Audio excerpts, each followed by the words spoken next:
like to quote my 5-year-old because he has infinite words of wisdom, I find, and very entertaining. So I have been working on a graduate degree, and sometimes I have to study, and he's like, what are you doing, and why can't you play with me? And so I'm like, well, I want to do research. He's like, what's research? Well, you get to ask questions. He's like, oh, okay. And then he stopped me. He said, oh, I get it. And that's his cue for Mom. I've got it. You know, you don't need to tell me anything else. And he said, oh, you get to become what you want to be. And I was like, from the mouth of a 5-year-old. And it just makes me think about the work that we do, and that we're all in the business of helping students become what they want to be and to fulfill their dreams, and to have that added security of a bachelor's degree that will open doors for them to reach their dreams and goals. So as we think about that, I'm just going to provide just a little wrap up to the conference. Every year we do a survey asking you all what you're seeing on the ground in terms of trends, issues, and what you see is coming next on the horizon, and that helps inform us as we provide resources to you. So I'll go over the latest results of that very briefly, and then I'm going to ask for your thoughts on maybe identifying a key takeaway that you gained from this conference, something you're going to do when you get back, and also ways that we can support you as we think about expanding resources to you throughout the year and for next year's conference. Is there anything that you're like, oh, I really wish there was a session on this or a pre-conference on that? So fair warning, we're going to have open back and forth discussion at the end, so you can already be thinking about that. This survey covers 4 areas.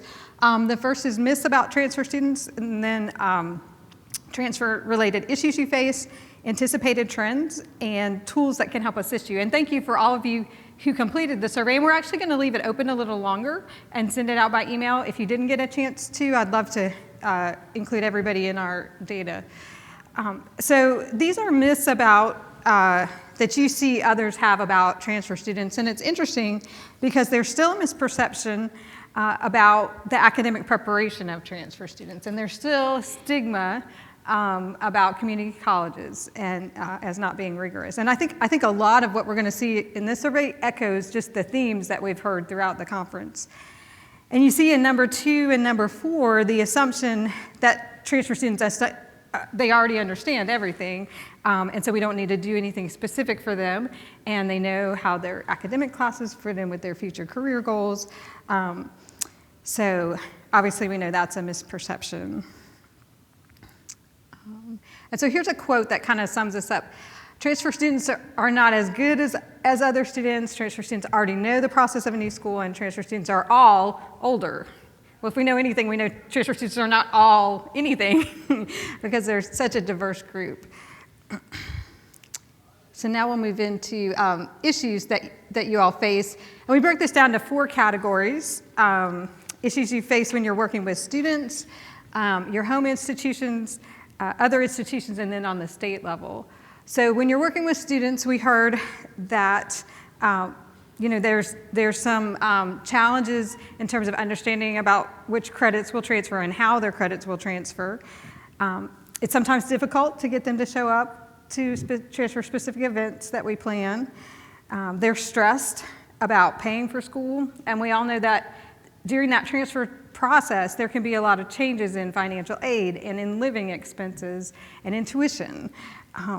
And they may also be struggling academically.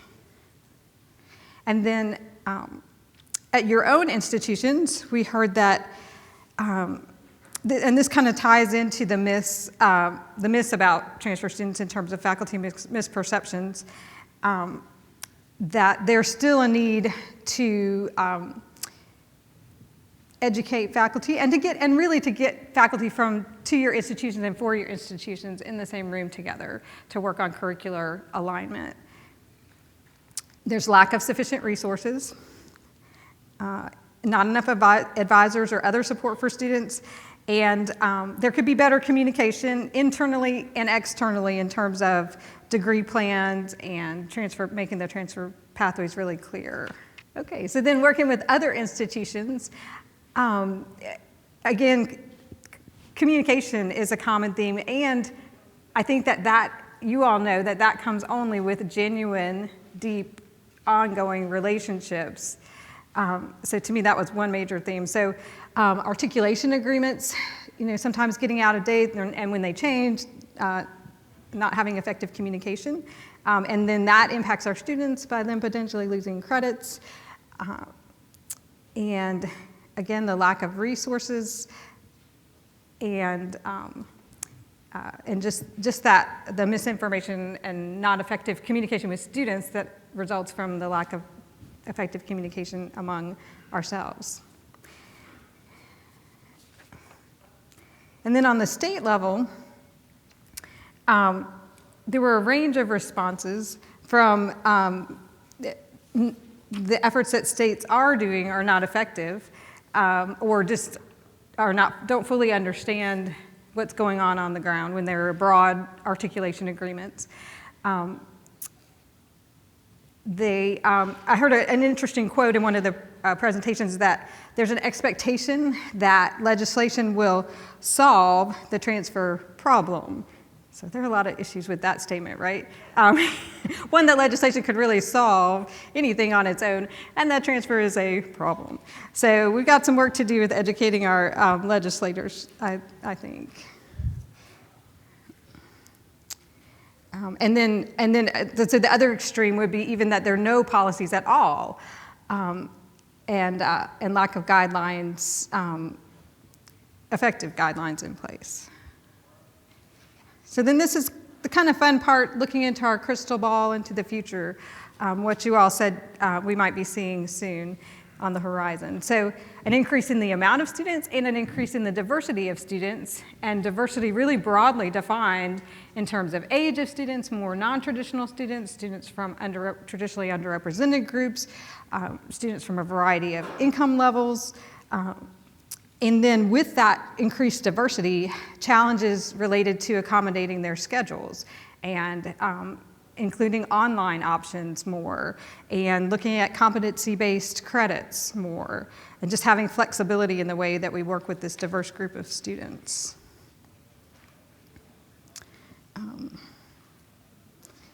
And I skipped over the decrease in funding. So yeah, more students, more diversity, more support needed, less funding. That's the depressing part. And then, so this question was about what tools and resources can help you in serving your students. And I saw a theme related to the effective use of technology and really leveraging technology to automate processes to help them be more efficient. And I see the reverse transfer effort as a good example of this, and an example of the technology is still only a tool. Because the most effective reverse transfer partnerships that I've seen have this really genuine relationship and partnership and investment from the 2-year and 4-year working together. So it's not just the technology, but the technology can help when it's accompanied by a good partnership and other efforts. Let's see.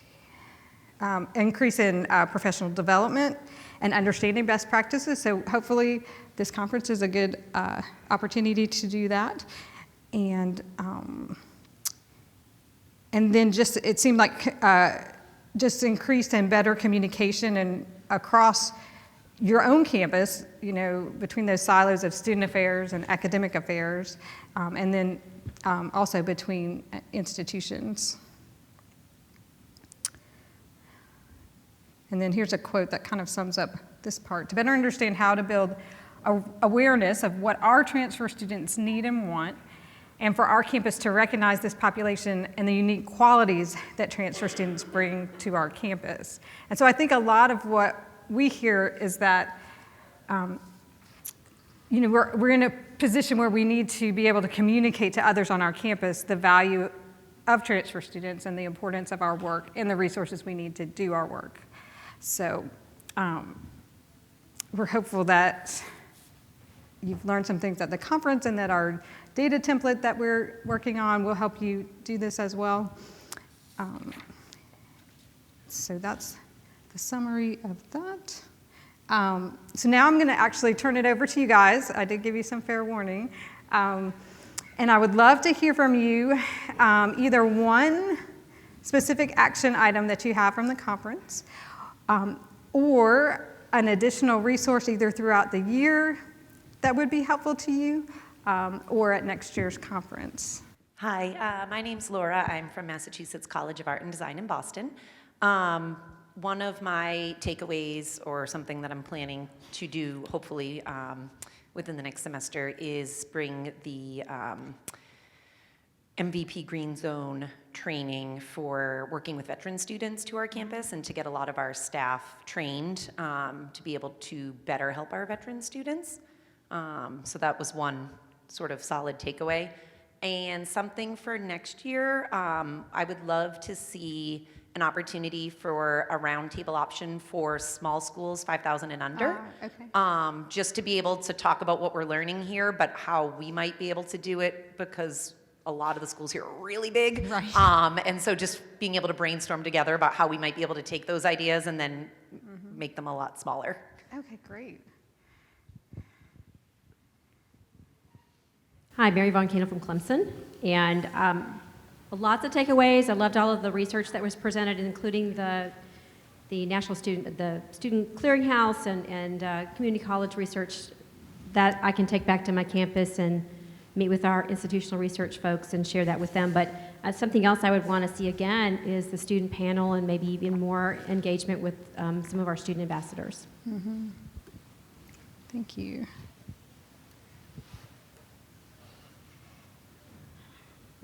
I know it's nice to get the information and the data, but I feel like it was great to get a face and that real live people representative of the students that we assist.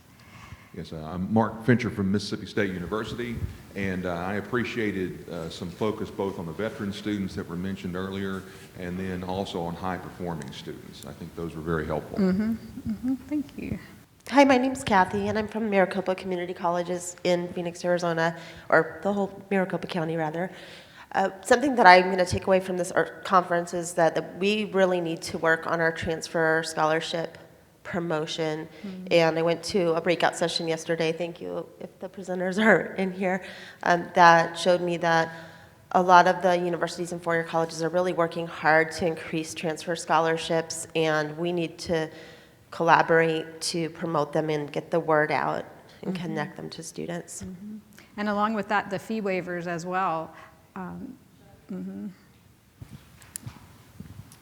Hi, I'm Katie Cartmel from UNC Chapel Hill, and one of the really huge takeaways that I'm going to be bringing back and doing, I've already started kind of drafting on my pages and pages of notes, is a position description for a pre-admission advisor. We cannot offer academic advising to any student that has not been accepted to the university. I have endless emails right now asking me to do that, but I cannot, I don't have the time to do that. So I'm going to be drafting a position description for that and hopefully submitting that forward. So that's something that our university can support. Mm-hmm. Mm-hmm. Great. I know in our partnership with NACAC, I've had the opportunity to actually talk with high school counselors about transfer and talking to their students about transfer, and it just feels really good to be talking with them that early in the process and proactive. So I think that's a good idea as well. I'm Cristela Carrizales, University of Oklahoma. I've said stuff before. The thing I really appreciate this term, I came 2 years ago, and I really liked the fact that when I opened it up, there were indicators of who the workshop was kind of geared for, which I thought was really helpful because I straddle two worlds. Actually, no, I straddle three, so it was really nice to go, and enrollment management. I have nothing to do with that process. So, and then the second, I really appreciate people being so open with what they do, because even the small things that they do, like this morning, slice and advice, stealing it, running back to OU and telling my Center for Student Success how awesome an idea that is, and the boot camp. And it's little things that you go, we do this. But the way that the people just sharing the little things, I have like 5 workshop ideas written down and stuff. it really makes those little things that you can go home right now and do is so cool, because that's the kind of stuff that makes the back of your head blow off. The research is great, I love it, but it's so cool to have those little things to go, I can do that next semester. That sounds like a great idea. Just give me $50 and I can make it happen. So. And I think that if you're like me, the challenge is narrowing it down from all the ideas to, okay, I'm going to take the time to say this one and really and actually implement. Because you're right, some of them are really small steps. So, what else? Anything else? One of the things I've really been appreciating is just having people who speak my language, and I felt the same way last year. But working in transfer admissions, we are a small part of a big admissions office, and so I just had a conversation with someone about coding things in PeopleSoft on transfer equivalencies and making sure that that comes through accurately, and that's not something that necessarily the high school admissions counselors, that's not their language. So being able to get advice and share those ideas, but do it in a community where we're all kind of coming from the same base point, I think is really important, and I love I think the presenters this year especially felt like give us a lot of discussion time as part of the presentations, and that does lead to those smaller ideas and things like that, so that was important. Great, thank you. Hi, I'm Rob Moisey from State University of New York in New Paltz, and one of my main responsibilities is orientation, and I really appreciated and took a lot of notes from the various schools that have great orientation programs. A lot of trends that I could see is that maybe the first year orientations are a little bit more developed at a lot of institutions, and I was kind of hearing that across the board. And I think that this focus on transfer orientation is something that a lot of us are taking back to our campus, and I'm really excited to take that back and use these great ideas from everyone that presented here to really change and make our program that much better. So I think the transfer students deserve that opportunity as well. And I think, we're all here focusing on that, but at the same time, it was a great part of the orientation, great takeaway from this conference, so thank you. Great, thank you. And we actually have a great partnership with NODA. They have a transfer group. Each of the professional organizations call it something different. So I think it's the Transfer Network maybe with NODA, but we're actually in discussion already about doing a webinar with them. And so NACADA has a very active transfer group, and NODA, and so those are just other ways to continue to get connected. Right now, we're primarily using our social media sites. So LinkedIn, our LinkedIn page is a great way if you have a question to ask. Also, or you could post on our Facebook or Twitter. But we need to work on developing more of just like a listserv type. So like just an email type listserv is what you're thinking? Yeah. Yeah. Okay, cool, thank you, yes. Right, because we do want you to have a place where you can, when you get home and you think of that question that you can ask, so. And you can always reach out to me personally, or our general email address, nists@ung.edu. And like I said, right now the LinkedIn page is probably the best place to ask a question. One thing I really enjoy about coming to this conference is how we all come together. I work in orientation, but a big portion of that is working with student advising. I was previously an admissions counselor, and actually part of my assignment is to work in programming for transfer students. So I'm at a smaller institution where there's 2 people in the office and we're in charge of 7 programs. So this is one of few conferences that I actually get to interact with advisors and see what's going on the other side of the house. We have a saying in our office that we all have to play in the same sandbox. So this is a great opportunity to see what's going on and what are trends in other areas beside orientation, and I truly value it. Thank you. I do think that's something that's unique about us, that we bring together the different functional areas all together to talk. All right. Okay, well, it's not too early to be thinking about next year. So you have the dates for our conference for next year on the back of your program. It will be in Atlanta at a different hotel in a really neat part of Atlanta called Midtown. It has a lot of really local restaurants and shops and parks and trees. And the call for proposal deadline is early September. So please, you'll be hearing more from us about that, but go ahead and get that on your calendar. We depend and rely on on our wonderful presenters, and all of you have experiences to share as you all were talking about, even just talking about the way that you're doing different programs. So please consider submitting a proposal. And also, I would like to ask you to help spread the word about our new book. We can help you find out how to order more copies, or just please use that as a resource. And I wanted to let you know that we are already working on our research. Our next book will be a research focus with some summaries of the dissertations of the award winners and some of the other research proposals, presentations from the conference. And so I know just from talking to you all that, it's so easy for us to feel, or we do feel like sometimes we're the only ones on our campus that kind of get it.